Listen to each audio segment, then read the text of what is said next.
Assalamualaikum warahmatullahi wabarakatuh.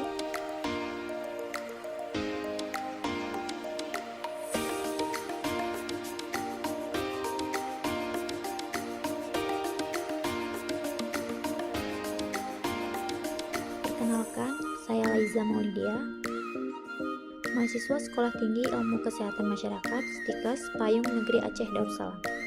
Dosen pembimbing Ibu Maida Rindi, MPD. Di sini saya akan menjelaskan tentang asam nukleat.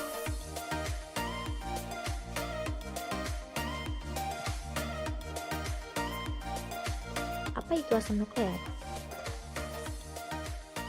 Asam nukleat adalah makromolekul biokimia yang kompleks, berbobot molekul tinggi, dan tersusun atas rantai nukleotida yang mengandung informasi genetik. Asam nukleat yang paling umum adalah asam deoksiribonukleat (DNA) dan asam ribonukleat (RNA). Asam nukleat ditemukan pada semua sel hidup serta pada virus.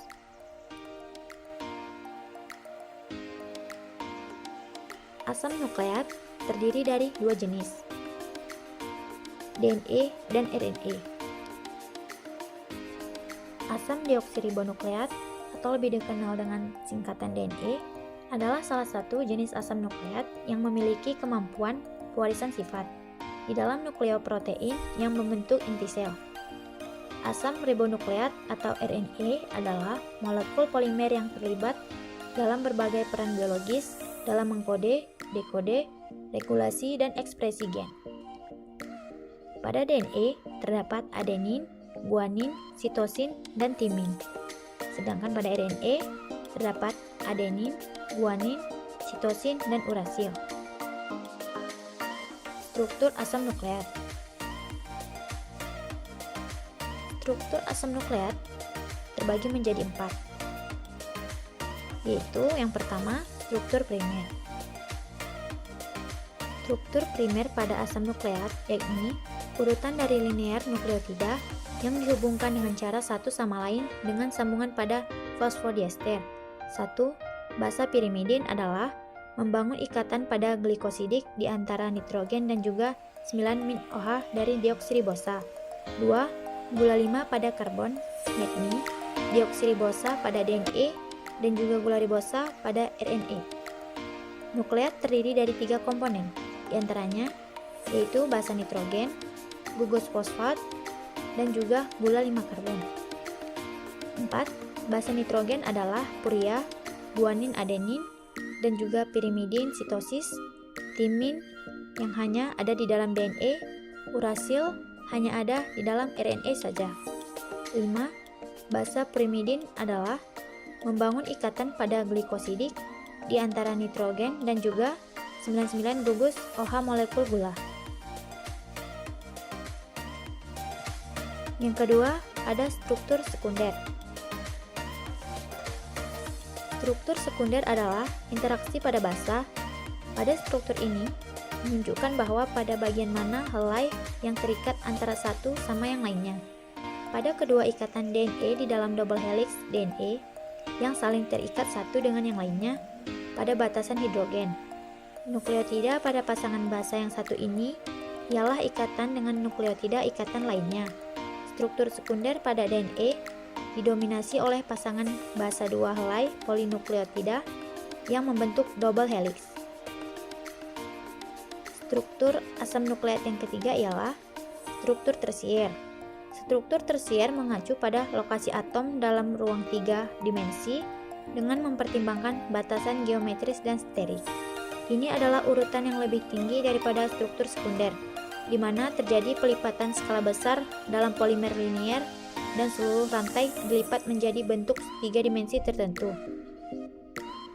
Ada 4 area di mana bentuk struktural DNA dapat berbeda. 1. Handedness, kanan atau kiri. 2. Panjang putaran helix. 3. Jumlah pasangan basa per putaran. 4. Perbedaan ukuran antara alur mayor dan minor. Yang terakhir adalah struktur kuarter. Struktur kuarter asam nukleat mengacu pada interaksi antara molekul asam nukleat yang terpisah atau antara molekul asam nukleat dan protein. Konsepnya analog dengan struktur quaterner protein, tetapi karena analoginya tidak sempurna, istilah ini digunakan untuk merujuk pada sejumlah konsep berbeda dalam asam nukleat dan lebih jarang ditemui. Struktur asam nukleotida dan nukleosida.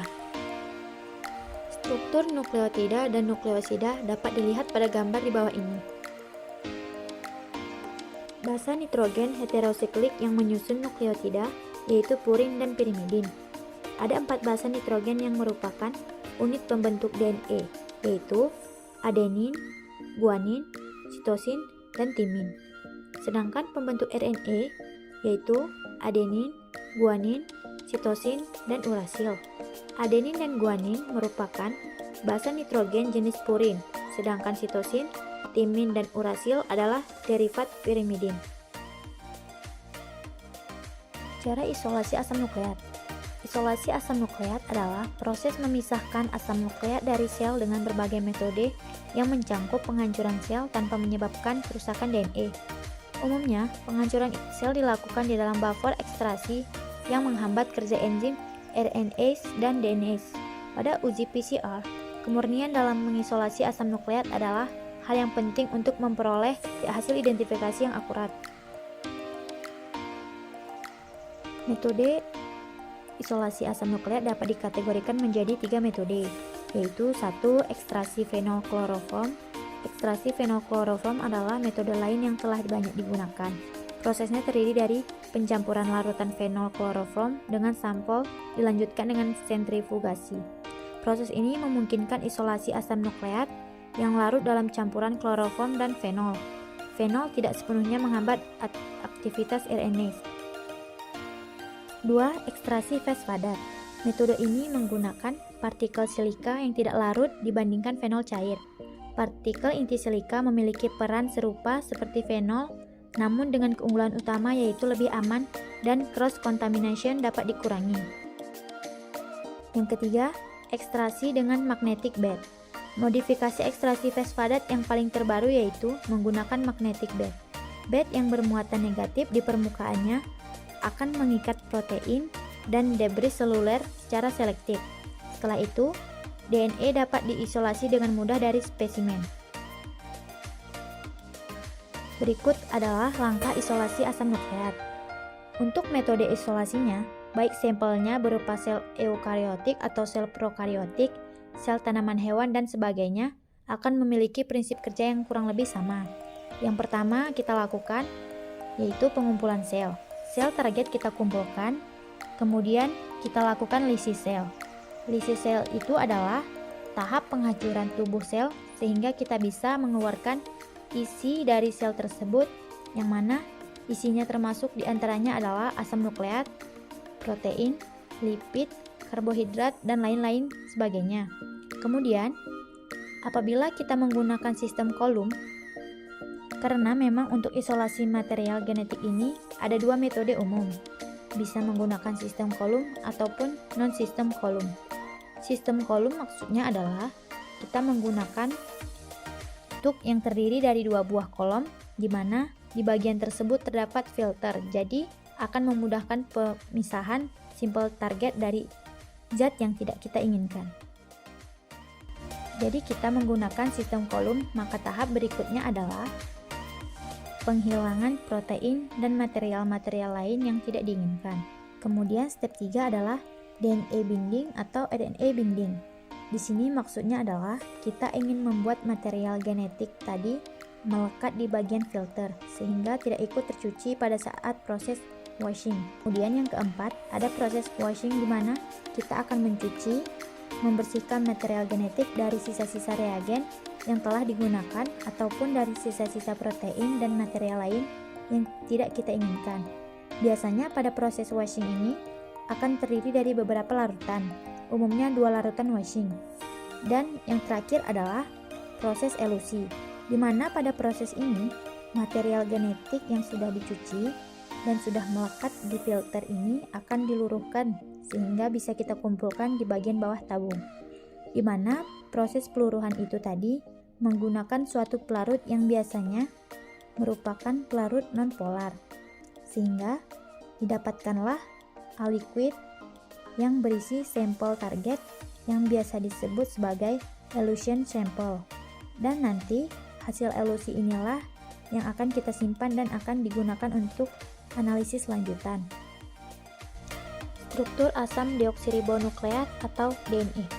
Struktur kimia DNA yang ada membuatnya sangat cocok untuk menyimpan informasi biologi setiap makhluk hidup. Rantai punggung DNA resisten terhadap pembelahan kimia, dan kedua-dua unting dalam struktur unting ganda DNA menyimpan informasi biologis yang sama. Karenanya, informasi biologis ini akan direplikasi ketika dua unting DNA dipisahkan. Pada struktur yang A, heliks ganda DNA dengan tulang punggung gula fosfat di luar dan basa nitrogen di tengah. Pada struktur B, pasangan basa AT dan GC dengan C1 dari deoksiribosa yang ditunjukkan oleh panah. Perhatikan bahwa C1 dari deoksiribosa berada pada posisi yang sama pada semua pasangan basa. Pada gambar ini, atom-atom di tepi atas alas berpasangan menghadap ke tepi bawah, menghadap ke alur minor. Ikatan hidrogen antara pasangan basa ditunjukkan dengan garis putus-putus. Struktur asam ribonukleat atau RNA. Struktur dasar RNA mirip dengan DNA. RNA merupakan polimer yang tersusun dari sejumlah nukleotida. Setiap nukleotida memiliki satu gugus fosfat, yaitu gugus pentosa dan satu gugus basa nitrogen. Polimer tersusun dari ikatan berselang-seling antara gugus fosfat dari satu nukleotida dengan gugus pentosa dari nukleotida yang lain. Mungkin hanya sekian dari saya. Thank you for watching.